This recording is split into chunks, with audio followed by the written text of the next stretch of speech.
Welcome back to Behind the Box. This is Gaming Solutions, the series where we take a look at a common board gaming challenge and offer some solutions that have worked for us. Today, we're going to be looking at long distance gaming.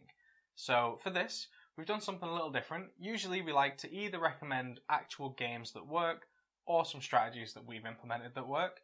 In this one, we're going to do a bit of a combination of both. And we'd also like to give a special thank you to Rodney Smith of Watch It Played, because he actually recommended these games to us. And we have played them, we've purchased them, we played them with Lindsay's family, and they work really, really well. So thank you very much. So this topic is really close to our hearts because not only did we do a few years of long distance at the start of our relationship, but also living over in the UK, my family's over 3,000 miles away. So it can be a challenge sometimes to get that quality time together. But we have found that a webcam can be a pretty good replacement for a dining room table when it comes to gaming. So a few games that we like to play with my family are Kokoro, Karuba, and Number 9. Now, I won't go into all the details of these games right now, but something that they do share is this idea of simultaneous play based on shared information that's revealed, and we're all acting upon it at the same time. Now, this does require everybody to have access to a copy of the game, but only one person really needs to be the person to lead, to moderate, to keep track of the score. So if somebody's willing to do that, it actually works out really well, and we've really enjoyed playing these games with my family. It does mean communication is kind of the most important aspect because, as you mentioned, you need that leader or the moderator. Mm-hmm. They need to make sure that everyone hears the information that they give.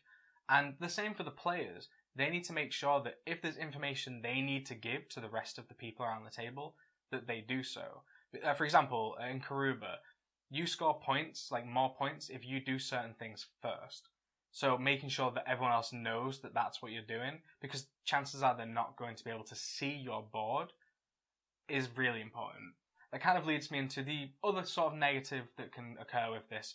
Some people will really like to see other people's player boards. They'll use it as part of their strategy or their decision making.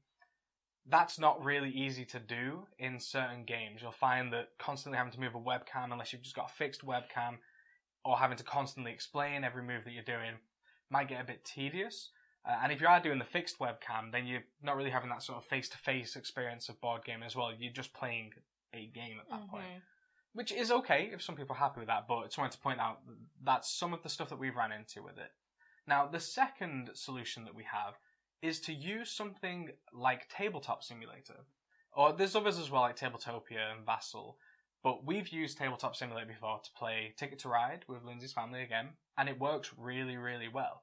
The people that put their games onto Tabletop Simulator do a really good job of implementing them and making these really good transfers, effectively, of game to digital, and it works really nicely. And in the same vein of that is the actual official apps that people make of their games. So I play a lot of Star Realms on my phone. Really, really nice, really convenient to have. I play a lot of Sentinels of the Multiverse on my PC with my brother. So apps exist, and they're really quite good. So I definitely recommend checking some of those out if there's games that strike your fancy. Yeah, that can be a good solution. Our final solution is to adapt a game to your group.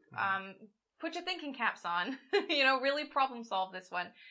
So what you could do is have one person set up the game on their table, maybe have like a webcam or something facing the board so we can all see it and we all have, ability to see that information. And then we all play around that knowledge. So for example, Codenames can work with this. So you set up the grid of all of the words. Maybe you can snap a picture of it, or you can face a webcam at it. We can all see those. And then whoever's going to be the clue givers, you take a picture of that clue giver card and make sure that that person has access to that information. And then you just get going from there. One person will have to be the person to, place each team's markers and things on there. But, it could work really well as long as that person's willing to put in the work and everyone's committed to playing this game. Because you don't want people who are going to disengage, you know, because they're not physically involved in the game. So everybody's got to be on board with it, really. We've not really honestly played games this way very often. Codenames we've tried like that. Mm-hmm. But, I mean, I don't see why you couldn't play a game like Pandemic or something like that, a little bit heavier. Because so long as everyone's willing to put in the time and stay engaged, it can work. As long as the person on the other side of the computer is okay with you controlling the actual physical components and they make the decisions, again, it can work. It's just not something we would highly recommend. We'd prefer these other options. Yeah, you definitely should probably stay away from games where you've got like a large hand of cards you have to keep secret from everybody else, because that would be just too hard to handle. That'd be too much of a hassle, yeah. So yeah, those are our suggestions for this gaming challenge. If you have any solutions you would offer in these situations, or if there's other challenges you want us to take a look at and offer some solutions for, let us know in the comments down below. I'll leave links in the description to all the games we've discussed, as well as our social media, as usual. But yeah, until the next one, we'll see you soon. Yeah. Bye. Bye. You know, we can probably do this conversation later. I was about to start talking about rent. Kokoro. After all that.